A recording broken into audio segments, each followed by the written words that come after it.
But first, like a lot of kids in Maine, Dale Arnold grew up dreaming that one day he might play Major League Baseball. It didn't happen, but the road he ended up taking turned out awfully well.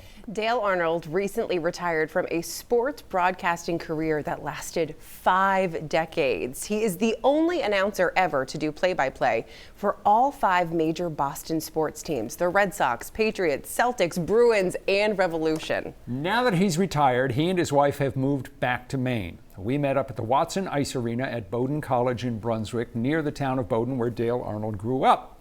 As a boy, he competed in a lot of sports, but rather surprisingly, given his career, hockey wasn't one of them. You know, I lettered in 4 sports in high school and played whatever was in season. But, you know, I was the oldest of 5 kids growing up in a mobile home in rural Maine. We couldn't afford hockey skates and equipment, so I never got to play. Dale Arnold started working at a radio station in Brunswick when he was 15, doing play-by-play of Brunswick high school football. The radio station was bought a couple of years later by a couple of guys from Minneapolis, and they came to town and they had a big staff meeting, and they said, "Look, we got a football game coming up Friday night. Who's doing the game?" And I sort of raised my hand, and I was 17 years old at the time. And they said, "Well, look, can you do the game until we can hire a grown-up?" And I said, "Sure." And I went and did the game Friday night. After the game, took all the equipment back to the radio station out on River Road. They were waiting for me. They said, "You know what? We're not going to hire a grown-up. You just keep doing the games." And I just kept doing the games. So you got your first job in radio at age 15. Were you one of those kids who had always been obsessed with radio and always wanted to break into it?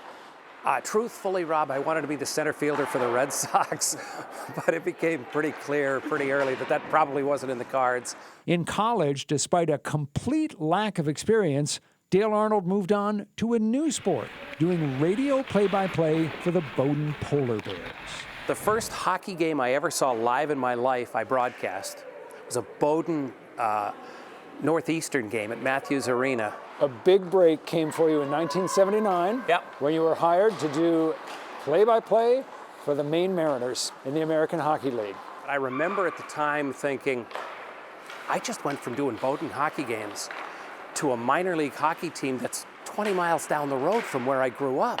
How does this happen? You worked for the Mariners for 7 years. Yep.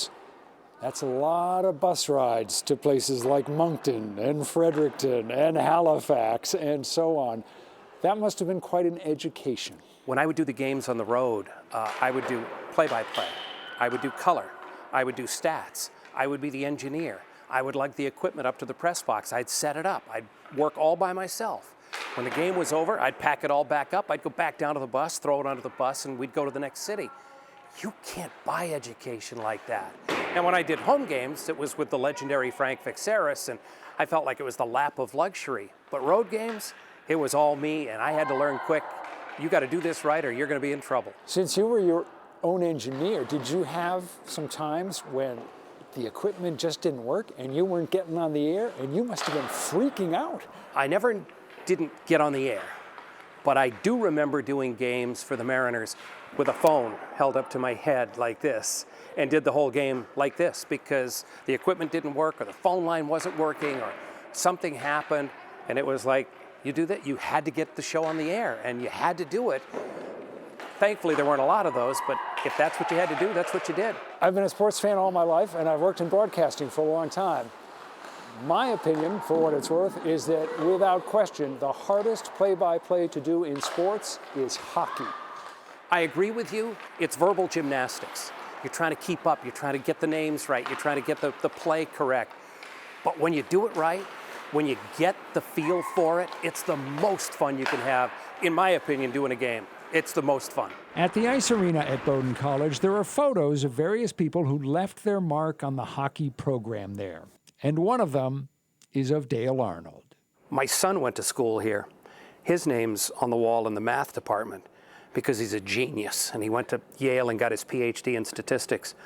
I'm on the wall in the arena because I could yell goal for a living. Let's be honest about it. He has so many stories, as you would expect, of someone who spent 5 decades in that career and having done all of the remarkable things that he's done. Well, and I'm glad that you pointed out how hard it is to call hockey games, because I think back to watching my brothers play hockey out on the ice at USM at the Alphon Arena, and it's like, how do you keep track of everything the whole time? And then keep track of the names and everything happening. It's pretty cool. Especially when you have to do it on radio and you don't have the Yes. pictures to assist you. And Dale was a master of hockey play-by-play. Did a lot of other things, of course, as well. And we're going to continue our conversation with Dale Arnold tomorrow on 207. He'll also talk about his new book about hockey's enforcers. It's called Tough Guys, and he's going to reveal why he was ready to walk away from sports talk radio.